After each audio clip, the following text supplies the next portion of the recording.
Bismillahirrahmanirrahim. Assalamualaikum warahmatullahi wabarakatuh. Tabi pun.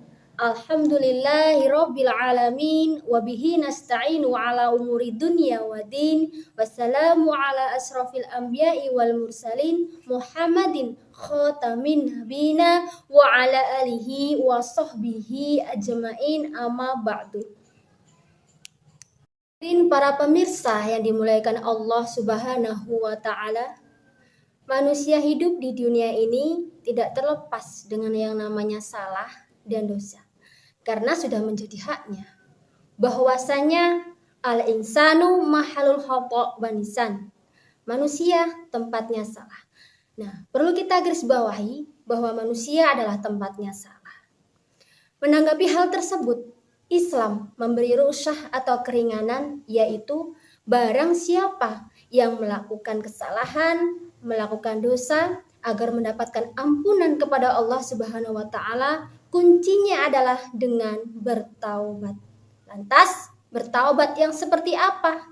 Apakah yang dimaksud dengan bertaubat itu sesuai dengan Quran surat At-Tahrim ayat 8? Bismillahirrahmanirrahim. Ya ayyuhalladzina amanu tubu ilallahi taubatan nasuha asa rabbukum ayukaffiru ankum sayiatikum wa yudkhilakum jannatin tajri min tahtihal anhar yauma yakhzillahu nabiyya walladzina amanu ma'ah nuruhum yas'a baina aydihim wa bi aymanihim yaquluna rabbana atmim lana nurana waghfir lana innaka ala kulli syai'in qadir. Artinya, wahai orang-orang yang beriman, bertaubatlah kepada Allah dengan taubat yang semurni-murninya. Mudah-mudahan Tuhan kamu menghapus kesalahan-kesalahanmu dan memasukkanmu ke dalam surga-surga yang di bawah mengalir sungai-sungai. Dan pada hari ketika Allah tidak mengecewakan Nabi dan orang-orang yang beriman bersama dengannya, dengan cahaya yang memancar di hadapan dan di sebelah kanan mereka. Seraya mereka berkata, "Ya Tuhan kami, sempurnakanlah untuk kami cahaya kami dan ampunilah kami. Sungguh Allah Maha Kuasa atas segala sesuatu." Ayat tersebut dapat kita ambil bahwa Allah akan mengampuni dosa-dosa kita dan memasukkan kita ke dalam surga apabila kita benar-benar memohon ampun kepada Allah Subhanahu wa Ta'ala. Para hadirin pemirsa yang dimuliakan Allah Subhanahu wa Ta'ala, dalam kitab Dorotun Nasihin dijelaskan bahwa orang yang benar-benar memohon ampun kepada Allah yang sebenar-benarnya dengan taubat yang semurni-murninya bisa dengan cara satu, menghindari perkataan yang berlebihan seperti adu domba, hibah, menggunjing, dan sebagainya. Yang kedua, tidak ada rasa iri dengki atau memusuhi seseorang. Yang ketiga, menghindari perbuatan yang buruk atau perkara-perkara yang buruk. Yang keempat adalah selalu mempersiapkan diri dengan kematian yang menyesal dengan segala dosa-dosanya, sungguh-sungguh memohon ampun kepada Allah dan sungguh-sungguh bertakwa kepada Allah sesuai firman Allah surat Ali Imran ayat 135. Artinya, dan juga orang-orang yang apabila melakukan perbuatan keji dan menjolimi diri sendiri, segera mengingat Allah dan memohon ampun kepada Allah, dan siapa lagi yang dapat mengampuni selain Allah, dan tidak meneruskan dosa itu sedang mereka mengetahui. Dari ayat tersebut dapat diambil bahwa seseorang yang melakukan maksiat, perbuatan keji atau menjolimi diri sendiri, ketika mengingat Allah dan memohon ampun kepada Allah, sungguh tidak ada yang dapat mengampuni selain Allah. Hanya Allah Subhanahu wa Ta'ala yang dapat mengampuni dosa-dosa kita. Taubat yang semurni-murninya adalah tidak meneruskan perbuatan itu lagi. stop di situ dan tidak mengulangi lagi. Bertaubat yang sebenar-benarnya kepada Allah Subhanahu wa taala. Para pemirsa yang dimuliakan Allah Subhanahu wa taala. Dalam hadis pun diterangkan, innallaha ta'ala yuqbalu taubatal abdi ma lam yughargir.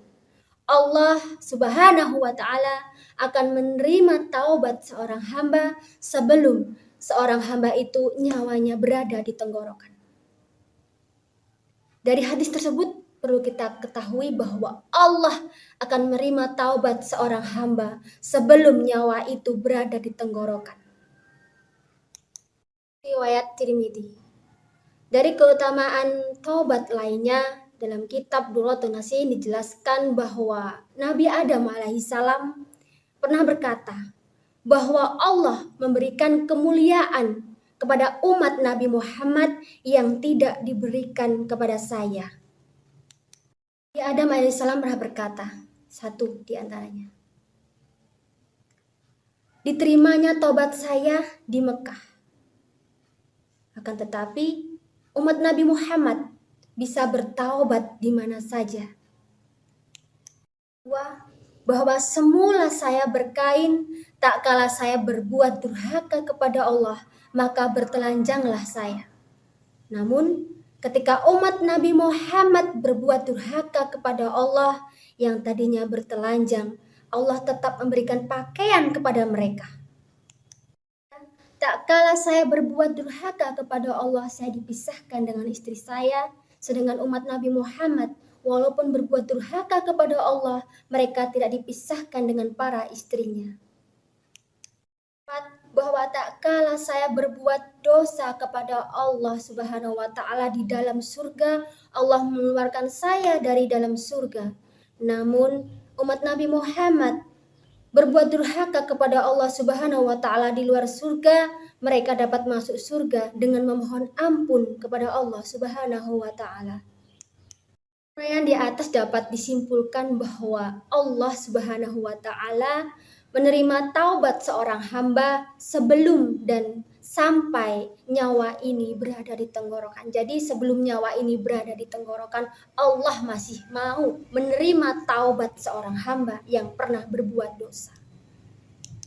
Para pemirsa yang dimuliakan Allah Subhanahu wa taala, diceritakan pula malaikat Israfil tidak mengangkat kepalanya ketika sujud kepada Allah sebelum Allah Subhanahu wa taala mengampuni dosa-dosa seorang hamba yang memohon ampun kepadanya. Ditegaskan dalam ayat-ayat Al-Qur'an juga bahwa Allah akan menerima taubat seorang hamba apabila seorang hamba tersebut memohon ampun kepada Allah dengan taubat yang semurni-murninya. Ya ayyuhalladzina amanu tubu ilallahi taubatan nasuha. Para hadirin pemirsa yang dimuliakan Allah Subhanahu wa taala. Sebelum nyawa ini diambil oleh Allah, sebelum nyawa ini berada di tenggorokan, selagi nafas ini masih berhembus, marilah kita selalu bertaubat kepada Allah atas segala kesalahan-kesalahan yang pernah kita perbuat selama hidup ini. Allah Maha Pengampun, ampunan Allah sangatlah luas. Manfaatkanlah sebaik-baiknya umur kita ini, karena kita hidup di dunia ini hanyalah sebentar. Wallahu muwaffiq ila aqwamit thoriq. Wassalamualaikum warahmatullahi wabarakatuh.